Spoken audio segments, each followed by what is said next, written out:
Okey, baik. Ini merupakan senarai lagu pilihan sama ada major atau minor dan tanda masa yang berbeza.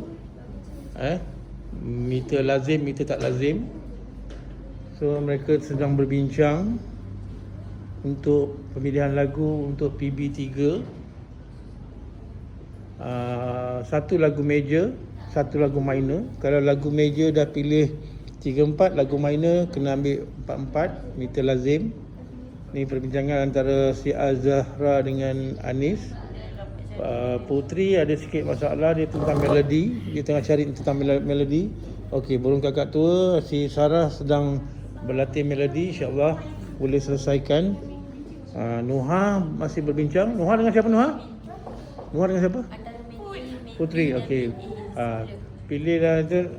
So apa pandangan Putri dengan pemilihan lagu nanti? Agak sukar ke? Kira-kira kehidupan. Okey, baik.